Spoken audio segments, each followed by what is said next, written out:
بسم اللہ الرحمن الرحیم۔ السلام علیکم ورحمۃ اللہ وبرکاتہ۔ تینوں بہنیں یکدم گھبرا گئیں اور جب مسکان نے پیچھے مڑ کر دیکھا تو اس کے اوزان خطا ہو گئے اور وہ تینوں بہنیں برق رفتاری کے ساتھ بھاگنے لگیں۔ نیلم، فرزانہ اور مسکان تینوں آپس میں بہنیں تھیں۔ ان کا تعلق ایک غریب خاندان سے تھا۔ ان کا باپ ایک کارخانے میں ملازم تھا۔ تینوں بہنیں پڑھائی میں بھی بہت تیز تھیں اور تینوں کو پڑھنے کا بھی بہت شوق تھا۔ تینوں بہنوں کے الگ الگ خواب تھے۔ تینوں بہنیں اپنے باپ کی زیادہ محنت اور کم اجرت کو دیکھ کر بہت دکھی ہوتی اور خوب دل لگا کر پڑھائی کیا کرتی۔ موسم سرما کے دن تھے۔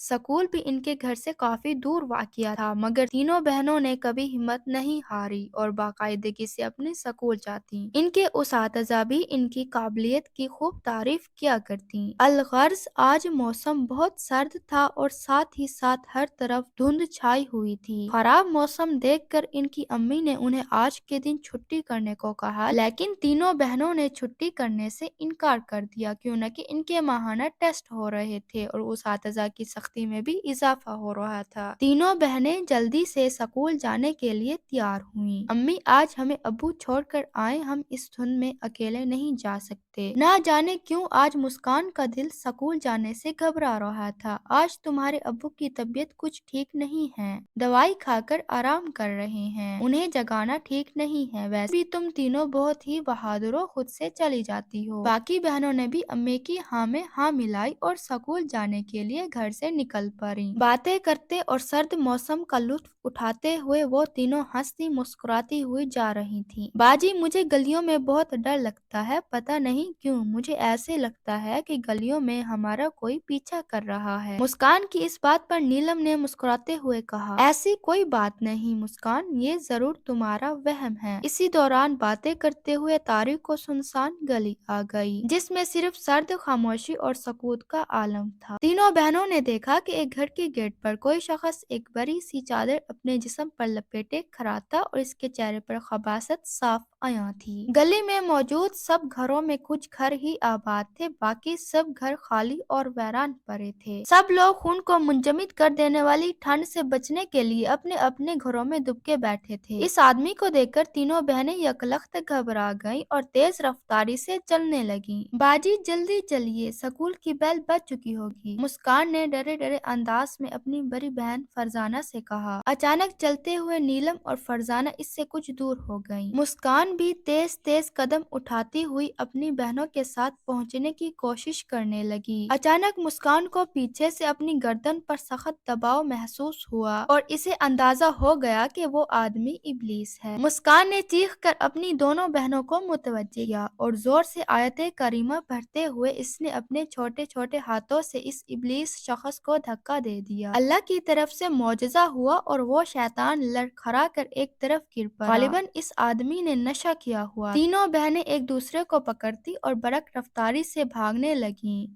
ان کی سانسیں ان کی رفتار کے ساتھ تیز ہو رہی تھیں۔ مسکان نے خوفزدہ ہو کر بھاگتے ہوئے پیچھے دیکھا تو وہ آدمی ان کے پیچھے پیچھے آ رہا تھا۔ تینوں بہنوں نے ہمت جاری رکھی اور دل میں اللہ تعالیٰ کے کلام پاک کا ورد جاری رکھا اور برق رفتاری سے دوڑنے لگیں۔ آخر سکول پہنچ کر انہوں نے دم لیا۔ جب مسکان کلاس میں داخل ہوئی تو استانی صاحبہ حاضری لگا کر بچوں کو سبق دے رہی تھی۔ مسکان کی شکل دیکھ کر حسب خلاف مس شبنم نے مسکان کو کھڑا ہونے کی بجائے بیٹھنے کا حکم دیا اور آئندہ جلدی سکول پہنچنے کی نصیحت کی۔ تینوں بہنوں نے اپنے والدین کو اپنے ساتھ ہونے والا واقعہ بیان کیا، جس پر ان کے والد نے اپنی بچیوں کو اپنے دامن شفقت میں بھیج لیا اور آئندہ کبھی بھی اپنی بچیوں کو اکیلا جانے سے سختی سے منع کر دیا اور ساتھ ہی ساتھ اپنے دل میں اپنی اصلاح پروائی کی اللہ سے معافی مانگی۔ دوسری طرف ان کی والدہ محترمہ بچیوں کے ساتھ گزرنے والے خوفناک واقعے کا منظر سوچ کر ہی آنکھیں آنسوں سے بھر گئیں اور وہ اپنے رب کے سامنے سجدہ شکر بجا لائیں کہ اللہ تعالیٰ نے ان کی معصوم بچیوں کی عزتیں بچا لیں۔ اسی لیے ہمیں بھی اس واقعے پر تھوڑا غور کر کے اپنے ارد گرد کے ماحول پر توجہ دینی چاہیے۔ اگر ویڈیو اچھی لگی ہو تو اسے لائک کر دیں۔ مزید اچھی اور سبق آموز ویڈیوز کے لیے ہمارے چینل کو سبسکرائب کر دیں۔